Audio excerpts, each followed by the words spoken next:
Hi,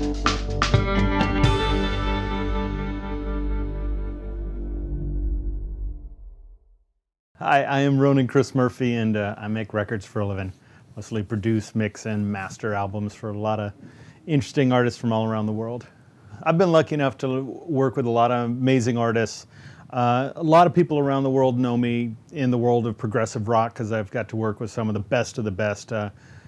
Tons of albums with the band King Crimson, as well as offshoots with a lot of their various members. Terry Bozzio, Steve Morse, Steve Stevens, Oliver, who's actually a big one to a lot of people in strange corners of the world, Pt.1 from Malaysia, Soundspell from Iceland, Kaya Sariaho from Finland, and a lot of interesting stuff. It's I've got a few hundred albums under my belt, and sometimes it sort of gets confusing trying to keep track of it all. One of the things you find with a lot of the great musicians, especially, there's a bit of a difference between, the artist drummer and the session drummer, even though, of course, session drummers bring a lot of art to the table. But the session drummers who play with a lot of people, the reason you see so many of those names on so many records is they're so good at really just showing up to serve the gig, to serve the music. So the way the drums are tuned, they'll bring in drums that are really going to fit right in that style of music. The kind of ideas they'll bring to the table are ideas that really serve the music, whether it's, let's dive in and make some crazy avant-garde, jazz record, or let's make a simple singer-songwriter record. The great ones, when Pat Mastelotto is a great example, who can, play with King Crimson. We're like, oh yeah, I'm going to play in 17/8 over this. And then he'll show up and, play on like a pop or singer-songwriter record, and it's just, deep 4/4 in the pocket with beautiful groove that stays out of the way of the melody. So, that's the big thing. The great musicians, whether they're drummers or any other instrument, just really know how to show up and serve the song and the artist and the gig. And it's one of the mistakes a lot of the amateur drummers make is not really having a perspective of how they fit into the whole. Most of the records I'm on, I'm working as a producer, but sometimes just as an engineer. If the drums aren't rocking the way they should be, I'll absolutely get in and start working with the drummer and try to find, the sound that we need. Because the reality is, most of kick-ass, amazing drum sounds is before the microphone. Anybody who's been doing this a long time knows that intuitively. But a lot of lesser experienced people, or people in denial from time to time, just don't get that. So if I've got a really strong idea in my head about how these drums should sound, I'll definitely work with the drummer about, what can we look at in terms of how you're playing, or how we've tuned the drums, or, can we swap out this snare for a different sound? Because that's it. The magic of great drum sounds is before the microphone. And a big part of what we're doing after is trying not to screw that up. Certainly if something's a really good drum sound, we can do some things to just, step it up to that next level. But if the drum sounds are botched, or maybe more correctly, if they're just not appropriate, there's a lot of things we can try to do after the fact, but it's an uphill battle for sure. You mentioned Greg Bissonette earlier, or Pat Mastelotto, or Victor Bassetti, who's one of my favorite session drummers in the world. Put one microphone somewhere in the room and those guys sound good. And, it doesn't matter whether you've got some cheap Behringer mic or some high-end Neumann. It's a pretty darn good sound right from the source. And there's a lot of drummers who just, you could have the best gear in the world and it ain't going to be a good drum sound. When I do pre-production, like working in rehearsals, which to me, the work we do in pre-production is so much more important than what microphones I use. Hands down, not even a question. And the big things I'm looking at when I'm doing that is, there's obviously some things about, sound, hey, replace your drum heads and things like that.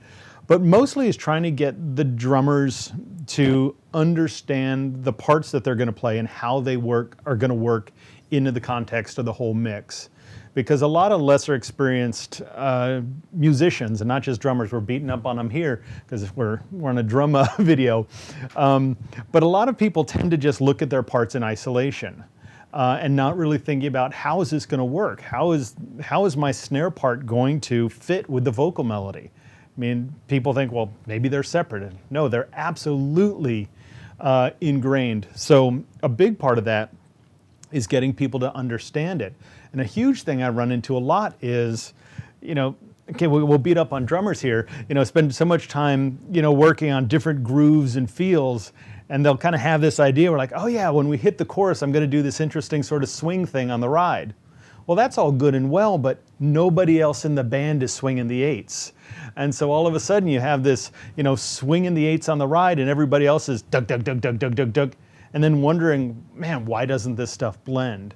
And so if you can get people to really start listening to each other, and even the other way around, like the bass player, hey, listen to the kick drum pattern. Let's really make sure that your part is tied in and integrating well with that kick drum pattern, because when you get those things locking in at a performance level, just stuff sounds better. It's amazing how much of a difference a band sort of playing well together, all the parts complementing each other, and a band not doing that, what a difference it is. It's all of a sudden like, oh yeah, 4-track cassette to, $500,000 Neve, and I'm barely exaggerating here. The differences to me are that dramatic. So in pre-production, we spend a lot of time looking at how things fit together. And again, this doesn't have to be something like, okay, drummer needs to just sit back and, play backbeats. We might be working on a avant-garde, progressive kind of record, and might be like, hey man, your part's too boring here.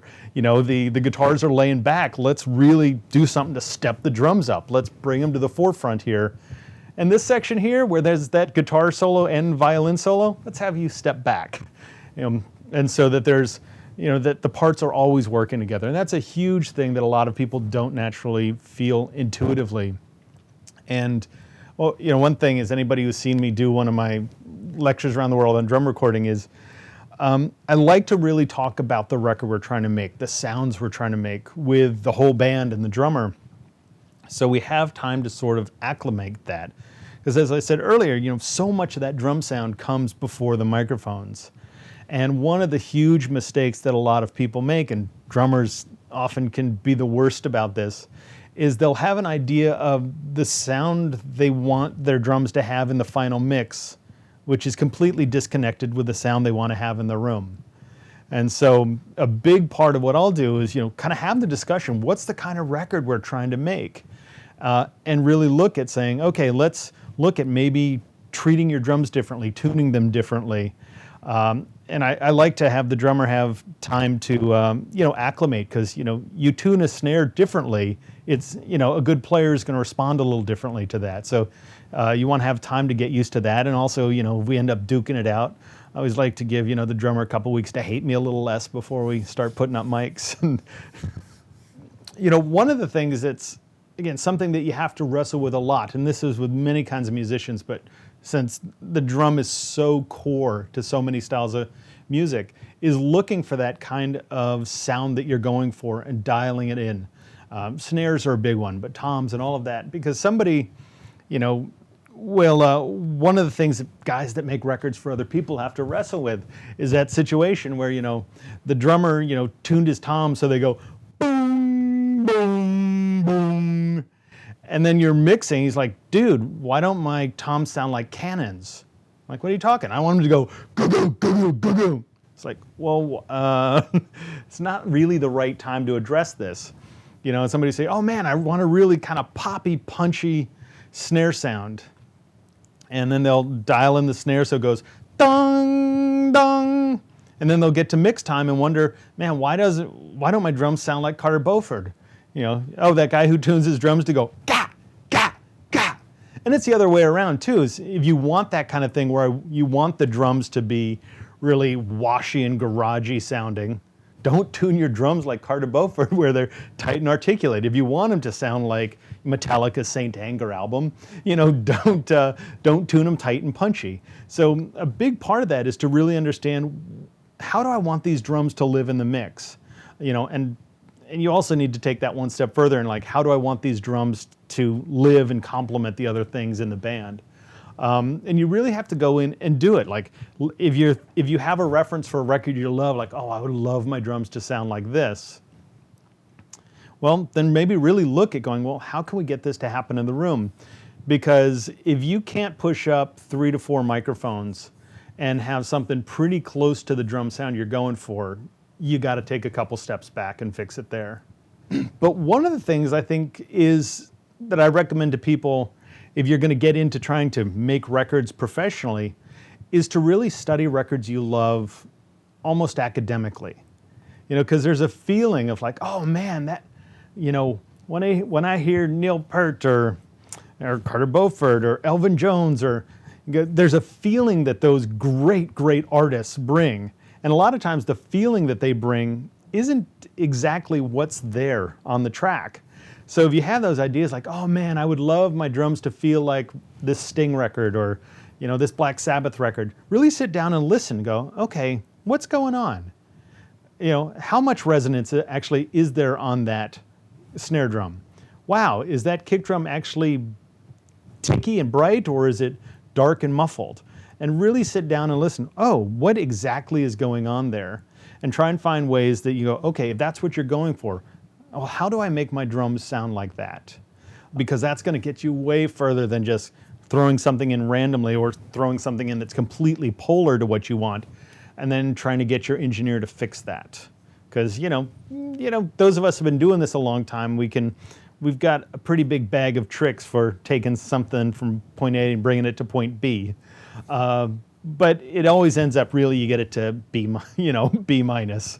And it's much better if you've got something that's already what you're going for, and try and get the drums to sound like that.